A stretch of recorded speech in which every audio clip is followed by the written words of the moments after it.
أعوذ بالله من الشيطان الرجيم بسم الله الرحمن الرحيم في بيوت أذن الله أن ترفع ويذكر فيها اسمه يسبح له فيها بالغدو والآصال.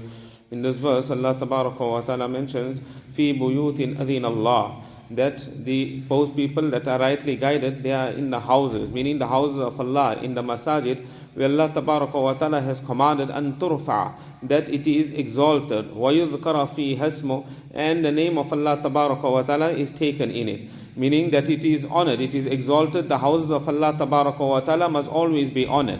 A person, he cannot enter the house of Allah Tabaraka wa Ta'ala in a state of impurity. He must be pak. The house of Allah Ta'ala is such that a person shouldn't be sitting in the house of Allah Tabaraka wa Ta'ala and talking about worldly affairs. So a person should always honor the house of Allah Tabaraka wa Ta'ala.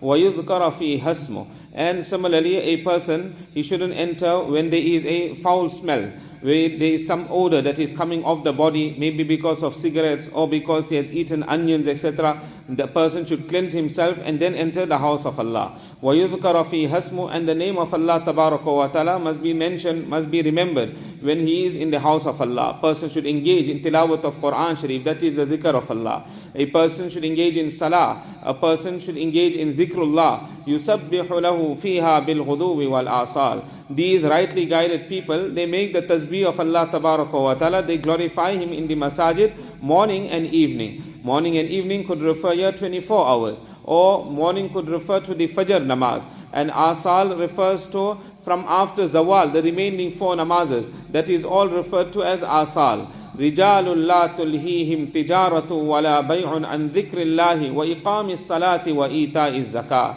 These are such men that neither trade nor commerce distract them from the dhikr of Allah Tabaraka wa Ta'ala, from establishing salah and from discharging zakat.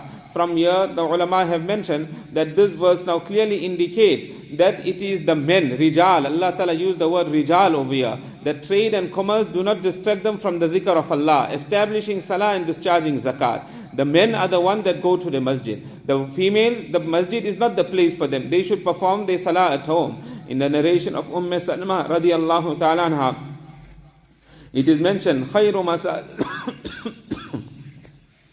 مَسَاجِدِ النِّسَاءِ قَعْرُ بَيْتِهِنَّ, that the best masjid of the woman is the corner of her home, the narrowed portion of her home that is dark. Nobody can see her there also. She shouldn't be reading namaz in the lounge, etc. Go once in her bedroom and one corner of the bedroom. This is the best place for her to perform salah. Whether she is a resident at her home, whether she's in Makkah Sharif, whether she's in Medina Sharif, her namaz she's supposed to be reading in her room and not even in the haram. Allah Ta'ala further says, it is mentioned that on one occasion, Hazrat Abdullah bin Umar radiallahu ta'ala anhu, he passed by the marketplace.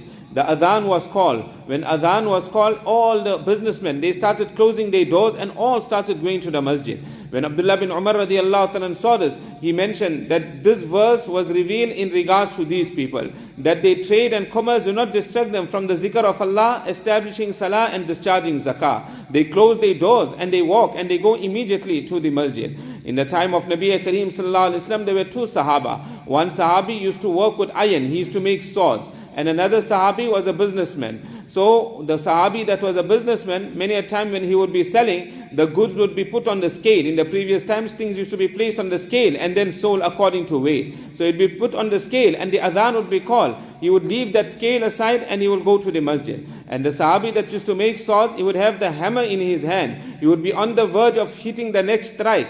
And at that time the adhan would be called, he'll throw the hammer to the back and he will walk away to the masjid. يَخَافُونَ يَوْمًا تَتَقَلَّبُ فِيهِ الْقُلُوبُ وَالْأَبْصَارِ. They fear a day when the hearts and the gazes will all be overturned tomorrow on the day of Qiyamah. The heart has the hope of the rahmat of Allah Tabaraka wa Ta'ala, that he gets najat, that he will get salvation in the akhirat. And a heart also fears at the same time, I don't know what is going to happen in the akhirat. So يَخَافُونَ يَوْمًا تَتَقَلَّبُ فِيهِ الْقُلُوبُ وَالْأَبْصَارِ. And the gaze also, the gazes will be turned. Meaning on the day of Qiyamah, a person won't be looking straight. A person will be looking to the right. A person will be looking to the left all the time. Right, left, right, left. Why will be looking this way and that way? That is there no azab coming from the right? Is there no azab coming from the left? So he'll be looking in the 2 directions.